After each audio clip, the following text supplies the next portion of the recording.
welcome back to my channel. Today we are talking about a brand new palette from Huda or Huda. I think it's Huda Beauty.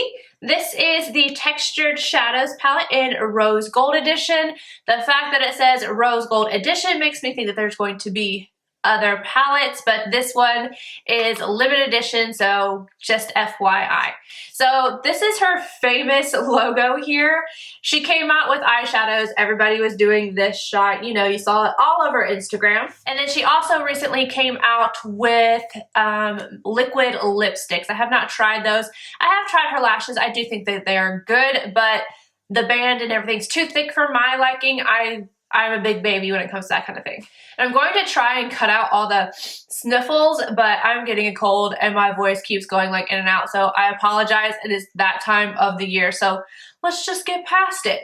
And also, I'm going to be doing a review on this palette. So if you only want to see the eye tutorial, it starts here. Okay, so this palette retails for $65.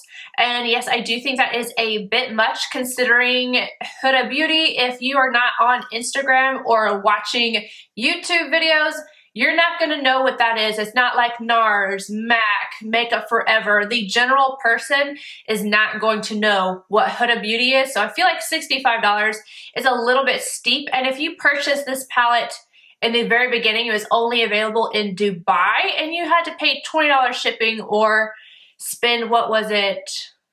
I don't know, I think you have to spend $75 for free shipping, something along that lines. Me, I waited for the VIB sale, and honestly, I was not even going to buy this palette. I was not interested in this palette, did not appeal to me. It did not look like it would be good. And that's not me throwing shade, that's just me being honest. When I was looking at it, it looked kind of cheap. My thoughts have since changed on this palette. I'm not going to tell you ahead of time if it's good or bad, but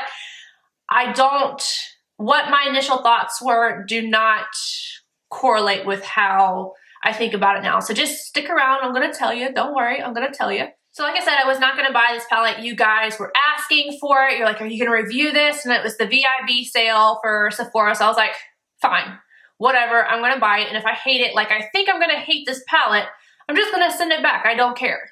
I'm not about that sitting in my drawers, not doing anything life. I'm just not. So I bought the palette, obviously. I used it for the first time today. So this is a first impressions. I wouldn't say this is necessarily a full-on review because I have not used this every single day and I couldn't tell you the ins and outs, but I can tell you that my first impression was not a bad one.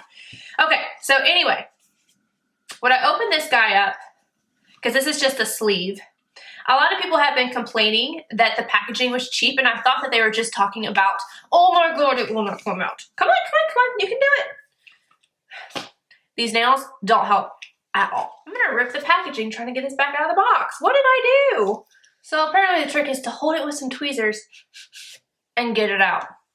Oh my gosh. So what I thought was that people were complaining about this.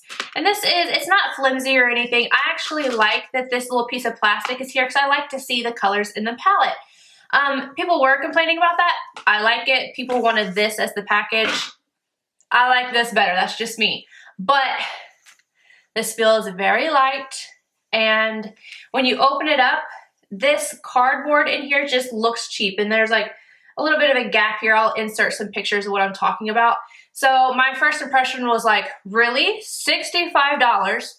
And this is the package you give me? Like, I feel like that's completely unacceptable. It is not appropriate. That was an inside joke between Kel and I. Oh my god, I need to shut up. Okay, back to the shadows. So, also when I looked at this, all I could see was a mixture of the Violet Voss palette and the Anastasia palette. I have these colors in my collection, not even gonna lie. And then, this is gonna sound so stupid, but like colors like this, which ironically is what I used on my eyes today, they kind of make me think of cheap costume jewelry. If that makes any sense to anybody other than me, I don't know, but sometimes tones in colors can make a difference. So I just never really saw this palette and was like, oh, I want that. So I didn't get it, and then you guys asked for it, so I got it. Swatching these mattes, some of them were very creamy, and I was surprised by that, and then some of them felt pretty dry. Like, was it this one? This one is, it feels almost like sand. Like, it's pretty grainy. And then this one's kind of in between. Bossy, it's kind of creamy, kind of gritty. But I felt like these mattes were inconsistent just touching them. So I didn't have any high hopes for putting them on my eyes. And then when I swatched these two, which are the more like just metallic sheen kind of shadows, not the textured ones, Angelic and Blessed, they swatch really well, but like brush swatch wise, they're kind of sheer. So I feel like those two you're going to need to use Fix Plus with, otherwise you're not going to get the color payoff. I'm going to give you guys an example. So with my brand new Star palette, I felt like Angelic and I don't have it beside me, it's in there. Angelic in this palette and the color in the Star palette, they were similar. So I'm going to show you on my fingers. You can see that they are two different colors, but the textures are the same. So whenever I swatch them, you can see that the one shadow from the Star palette is it's like almost thicker. Like it has a better consistency to it, so it reflects on the eye beautifully, and you don't even need Fix Plus. Now when I swatched Angelic right beside it, it's almost like it's see-through. So it's kind of, I don't know, like a thin shadow. You've got to use Fix Plus with it, otherwise you're just not going to get the color payoff that you want. Especially if you're like most of us where we put our base on and then we put a bone color shadow on top to make it blending easily. It's just the blending easy. It is just not going to grab the same. These texture shadows right up here, these 5 shadows, they even said on the box that you're supposed to use your fingers to apply. This is typically what my nails look like. They're not usually this long. I got a little extra with it, but I don't like using my fingers. I loathe using my fingers on my eyes. Sometimes I will press like a glitter on there. That's fine because I'm not being precise with it, but usually when I'm putting a color like this on my eyes, I am being precise and I do not want to use my fingers. I don't want to do it. When you try to use a brush like the MAC 242, this is a synthetic brush. It does not grab a hold of that shadow very well. You have to kind of like dig into it, and I have to use glitter glue to get it on my eye, and I just go back and forth, and that's how I got the color to be really pigmented on my eyes. I personally feel like if you are not willing to use glitter glue for these top shadows, it's not even worth you buying the palette. You're not even going to get the same amount of pigmentation when you use your fingers. I've watched a million tutorials and people using their fingers. It is not the same as using glitter glue. So if you're not going to do that, I feel like you should just skip this palette altogether. With that being said, let's talk about some comparisons. And you know I'm going straight for that Anastasia Renaissance palette. There are a lot of similar shades in the Anastasia Renaissance palette as there are in the Rose Gold palette down at the bottom. This palette does not have the textured shades. It has all of like the few shimmery, like metallic shades. And there's one more in this I forgot to mention. So it's this one, and then this guy right here, Moon Dust. So in this palette, Moon Dust is very similar to Primavera. And if you're not going to use the glitter glue with the textured shadows, I suggest just getting this palette. You've got your red tones in there, you've got the brown tones. There are some things that I actually like better about the Rose Gold than I do this one, and I'm going to talk about that. This one, there are a few shades that are similar, like Raw Sienna and Burnt Orange. I don't necessarily think you need both of those. Both the Venetian Red and Love Letter. You know, then you've also got Red Ochre, which those are different enough, but those two are very similar. And then there's no bone colored shadow. You've got Tempera, but this one has a sheen to it. Whereas this one actually has a shade Bay. This is slightly yellow, but I had no issues with it. You can set your eye primer with this and go right over it, and it's perfect. And then it also has a black shade. I love to have a bone colored shadow and a black shade in my palettes. It just makes it easier to where I do not have to grab to other palettes, though it's not necessarily necessary. And another thing that I'll say about this is that while this is very pink, this is a very pink palette, but there's not multiple shades. When I first look at it, I just see a bunch of pink, so you would think, you know, there's a lot of the same, but they're not. So you've only got one of the lighter pink, one of the deeper reddish pink, and then one of the brownish red. And then none of the other colors really are similar, whereas some of them are similar in the Modern Renaissance. This one is only 0.7 grams per shadow. This one is 1 gram per shadow, but it's $65, and I can't ever remember if this is $42 or $45, but there's a $20 difference there, so that's huge. Now, do I like this palette? Like I said in the beginning, I had full intentions of buying this, reviewing it, and sending it back because I did not want it. I don't think I'm getting rid of it, and that is surprising to me. I do think there's a little bit of inconsistencies with the matte shades. Maneater did fall out just a teeny bit and is a little bit more grainy than the other ones. I love these two shades, Henna and Sandalwood. And for the most part, these do feel very soft. I was kind of impressed. And like I said, cheap costume jewelry, but I think it looks so good on my eyes. But I did use glitter glue with it and I have no issues using glitter glue. The biggest difference between these and the Natasha Denona is these are just going to be really textured and metallic. The Natasha Denona ones have those sparkle to it that is unlike anything else. So if you're looking for that kind of shine, you're not going to find that in this palette. So those are polar opposites to me. The only thing similar is the fallout. Like, other than that, they're not going to be the same. And the fact that you have to use glitter glue. I'm actually going to say that I like this palette. I only like it for those of you who want to work with it. If you're not going to work with it, don't buy it. But I'm keeping the palette. I can't believe I'm saying that, but I'm keeping the palette. I like the palette.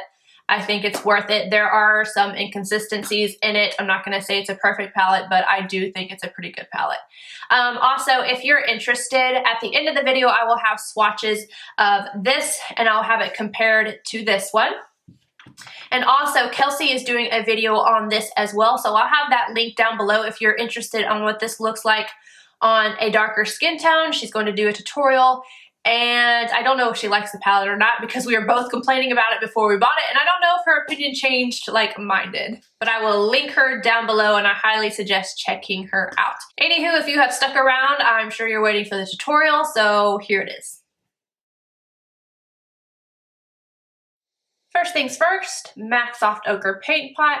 I'm going to pop this all over the lid from the lashes all the way up to the brow.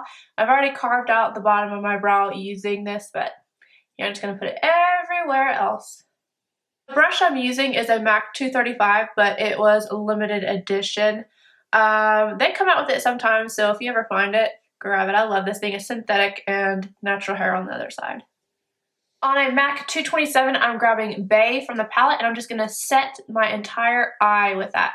It does have a little bit more of a yellow tint than maybe a bone color, so I'm going to stay on the lid and then work the rest up so that it's not too yellow up here at my brow.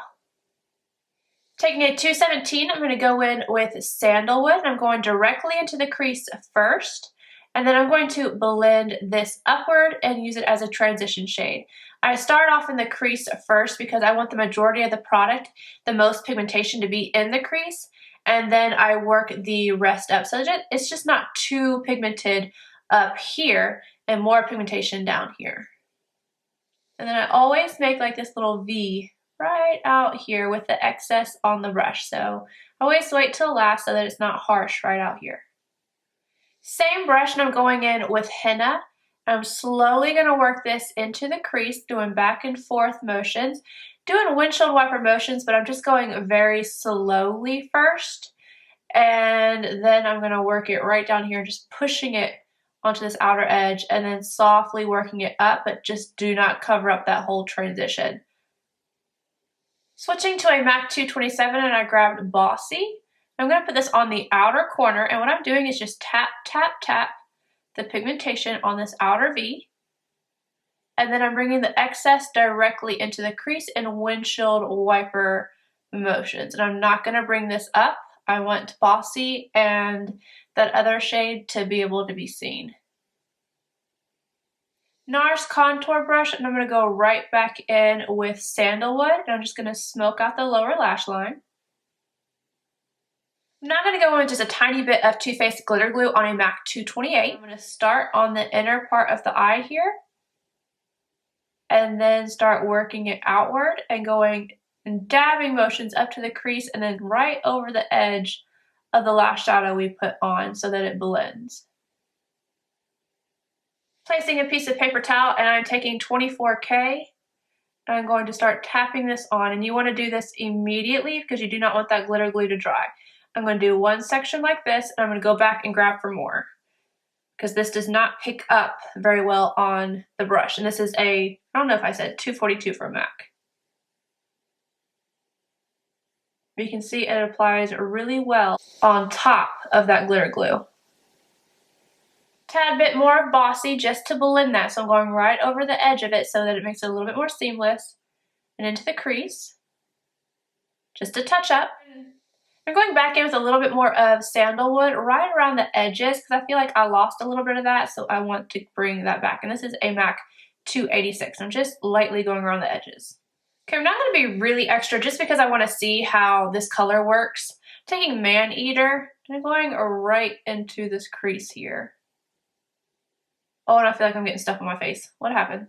That made the gold start coming on my face. MAC 212, and I'm taking Man Eater right up against the lower lash line. And a little bit of Bossy right on this outer corner with my NARS contour brush. I'm just connecting it to where it is at the top. With Alexi 237, I'm going in with Moon Dust on this inner corner to brighten it up. And I'll also use this to get rid of any like harshness right here. I'm gonna take a little bit of that on the side of my brush and just highlight the brow arch. Not all the way in, just the brow arch. Liner and lashes, and I'll be right back. Okay guys, that is it for this tutorial. I will let you guys know what is on my face, my lips, all that in the description box down below. And let me know you liked this video by giving a thumbs up. Tell me what you thought down in the comments section, and I will see you guys in my next video. Bye guys.